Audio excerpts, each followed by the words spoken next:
আসসালামু আলাইকুম ওয়া রাহমাতুল্লাহি ওয়া বারাকাতুহু। আশা করি আপনারা সবাই ভালো আছেন। কাজী অফিসের ইউটিউব চ্যানেলের পক্ষ থেকে আপনাদের সকলকে আন্তরিক শুভেচ্ছা ও ভালোবাসা। আমরা যারা বিয়ে করতে চাচ্ছি বা বিয়ে নিয়ে পরিষ্কার ধারণা চাই, তাহলে এই ভিডিওটা একদম আপনার জন্য।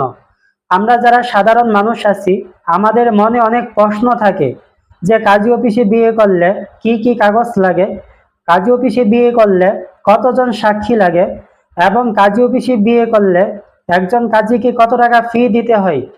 কাজী অফিসে কাবিনী রেজিস্ট্রি বিয়ে করলে ছেলে এবং মেয়ে দুইজনের এনআইডি কার্ড লাগবে। যদি এনআইডি কার্ড না থাকে তাহলে জন্ম নিবন্ধন লাগবে। জন্ম নিবন্ধন অনলাইন করা থাকতে হবে।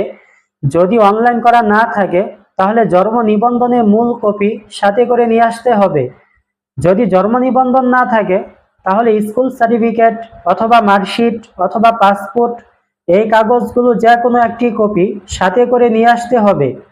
কাজী অফিসে কাবিনী রেজিস্ট্রি বিয়ে করলে কতজন সাক্ষী লাগে? সর্বোচ্চ 8 জন সাক্ষী লাগে, সর্বনিম্ন 2 জন সাক্ষী।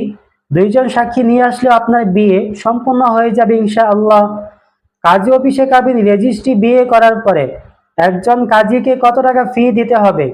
দেখেন, আপনার বিবাহে কাজীকে কত টাকা ফি দিতে হবে সেটা মূলত নির্ভর করে আপনার বিবাহের কাবিনের উপর। আপনার বিবাহের কাবিন যদি 1 লক্ষ টাকা হয় তাহলে 1450 টাকা ফি আসবে। যদি 2 লক্ষ টাকা কাবিন হয় তাহলে 2900 টাকা ফি আসবে। তো এইভাবে প্রতি লাখে আপনাকে 1450 টাকা করে কাজীকে কাবিন রেজিস্ট্রি ফি দিতে হবে। কাজী অফিসে কাবিন রেজিস্ট্রি বিয়ে করার পরে আপনাদের করণীয় কি? আপনাদের করণীয় হলো, আপনি যে কাজী অফিস থেকে কাবিনী রেজিস্ট্রি বিয়ে সম্পন্ন করছেন ওই কাজী অফিস থেকে আপনার বিবাহের টোকেন অথবা রিসিট বা বিবাহের কাবিনের কাগজ সংগ্রহ করে নিতে হবে। অন্য কোনো কাজী অফিসে অথবা অনলাইনে কাবিননামা কাগজ পাওয়া যায় না। তো আজকের ভিডিও এই পর্যন্তই। যদি আমাদের মাধ্যমে কোনো ভাই ও বোন যদি কাবিনী রেজিস্ট্রি বিয়ে করতে চান বা কোর্ট ম্যারেজ হলফনামা করতে চান, তাহলে নিচে দেওয়া নাম্বারে অথবা আমাদের ডেসক্রিপশন বক্সে আমাদের ঠিকানা দেওয়া আছে ও ফোন নাম্বার দেওয়া আছে। আপনারা চাইলে যে কোনো পরামর্শের জন্য আমাদের সাথে যোগাযোগ করতে পারেন।